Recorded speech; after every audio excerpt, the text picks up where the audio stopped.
بسم اللہ الرحمن الرحیم۔ حضرت ابراہیم علیہ السلام کی آزمائش۔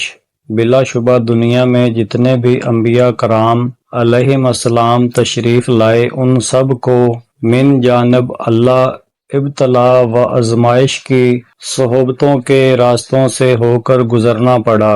کافی پریشانیاں برداشت کیں، یہاں تک کہ جان و مال کی فکر کے لیے بغیر رضائے الہی کی خاطر اپنی عزیز ترین جانوں کو بھی قربان کرنے میں ذرا برابر دریغ نہیں کیا۔ بالآخر اللہ رب العزت نے ان کی اس قدر جا نشانی اور جذبہ اثار کو شرف قبولیت سے نوازا اور ان کے درجات بلند فرمایا، اور یقیناً ان کی زندگیوں کو نمونہ عمل بنانے میں پوری امت مسلمہ کی کامیابی کا راز مضمر ہے۔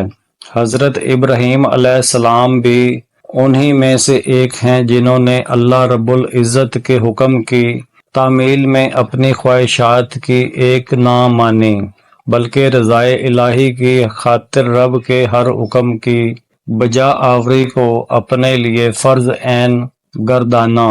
حضرت ابراہیم علیہ السلام کا مقابلہ اپنے آپ کو خدا کہلوانے والے بادشاہ وقت نمرود سے ہوا، جس کی سفاکیت اور ظلم و استبداد سے ہر شخص واقف تھا۔ حضرت ابراہیم علیہ السلام نمرود کے پاس آئے۔ حسب معمول اس نے آپ کو اپنی جھوٹی ربوبیت کے اعتراف کے لیے مجبور کیا۔ آپ نے الاعلان اس کی اس پیشکش کو لات مارتے ہوئے رب کی وحدانیت کا اعلان کیا اور اسے دین اسلام کی دعوت دی۔ پھر اس اجبار و انکار کا معاملہ دراز ہوا، حتیٰ کہ نمرود نے حضرت ابراہیم علیہ السلام کو بعد والوں کے لیے درس عبرت بنانا چاہا اور اسی پاداش میں ایک وسیع و عریض گڑھا کھودنے کا حکم دیا۔ کئی دنوں کی محنت و مشقت کے بعد وہ گڑھا تیار ہوا، اس میں آگ روشن کی گئی اور نمرود کے حکم سے تمام لوگوں کو اس کے حکم کی نافرمانی کرنے والے کا انجام دیکھنے کے لیے بلایا گیا۔ منجنیق تیار تھی۔ آخری بار نمرود حضرت ابراہیم علیہ السلام سے مخاطب ہوا، اے ابراہیم، اب بھی وقت ہے، میری ربوبیت کے متعارف ہو جاؤ، ورنہ اس آگ کی لپٹ تمہارے جسم کو جلا کر خاکستر کر دے گی۔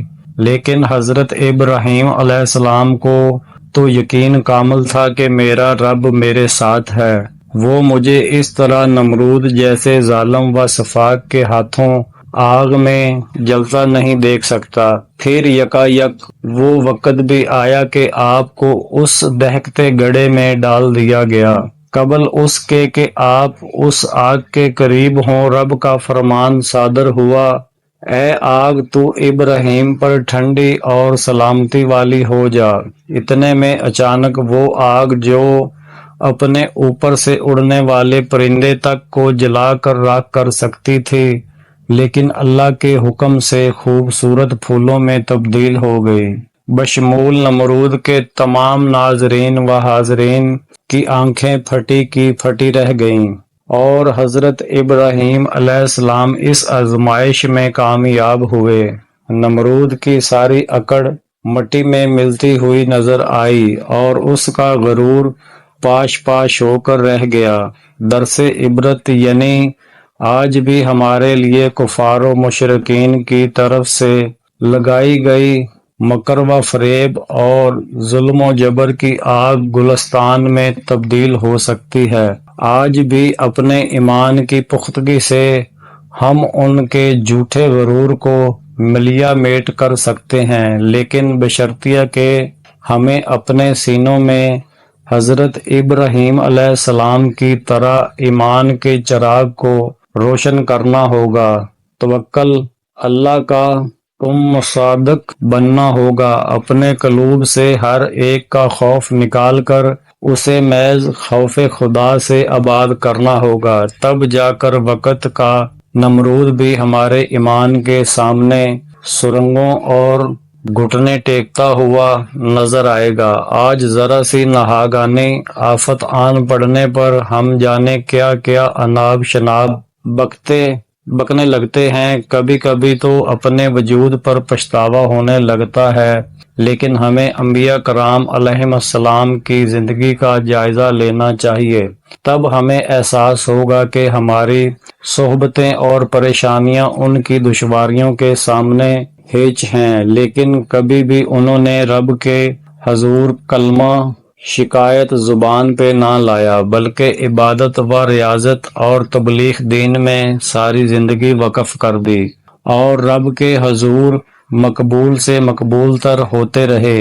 آپ قرآن کا مطالعہ فرمائیں تو ایک دو نہیں بلکہ اللہ رب العزت نے سینکڑوں انبیاء کرام علیہم السلام کے واقعات کو اشارتہ اور کناتہ بیان فرمایا ہے، تاکہ امت محمدیہ انہیں پڑھے اور ان کی زندگیوں کو اپنے لیے نمونہ عمل بنائے۔